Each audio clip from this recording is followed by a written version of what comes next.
আসসালামু আলাইকুম। আজকে রান্না করব গরুর বটের কালাভুনা। এখানে ৩ কেজির মতন গরুর বট রয়েছে। এটা গরম পানি দিয়ে পরিষ্কার করে নেব। ফুটন্ত গরম পানির ভিতর চুবিয়ে হালকা একটু চাষা দিলেই কিন্তু এর উপরের ময়লাটা উঠে যাবে। আর এটা পরিষ্কার করা খুবই ইজি, এটা কোনো কষ্টের ব্যাপার না। আর পরিষ্কার হয়ে ঠিক এমনটা হয়ে যাবে। বাজার থেকে আজকাল পরিষ্কার করে দেয়, কিন্তু ওটা খেতে একদমই বাজে লাগে, ভালো লাগে না। তাই বাসাতেই কিন্তু এভাবে পরিষ্কার করে নিয়েছিলাম।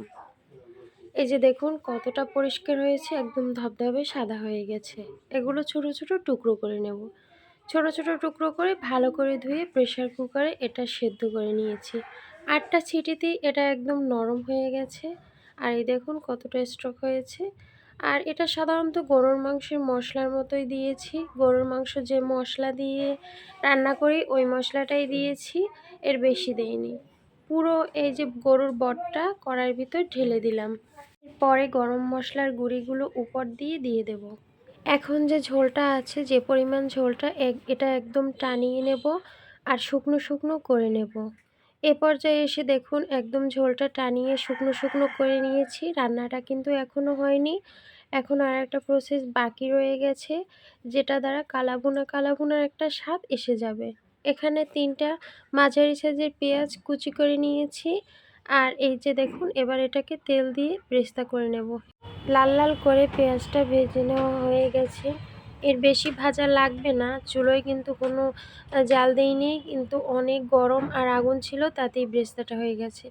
এর ভেতর রান্না করা বটগুলো এখন ঢেলে দেব। আর এই যে দেখুন রান্না করা বটগুলো ঢেলে দেওয়ার সাথে সাথে চেহারাটা কিন্তু একদম পাল্টে গেছে।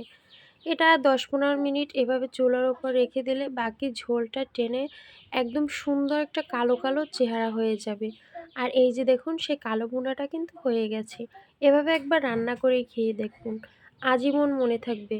আর যখনই বট আনবে বাসায় এভাবেই রান্না করবেন, এর ব্যতিক্রম আর হবে না।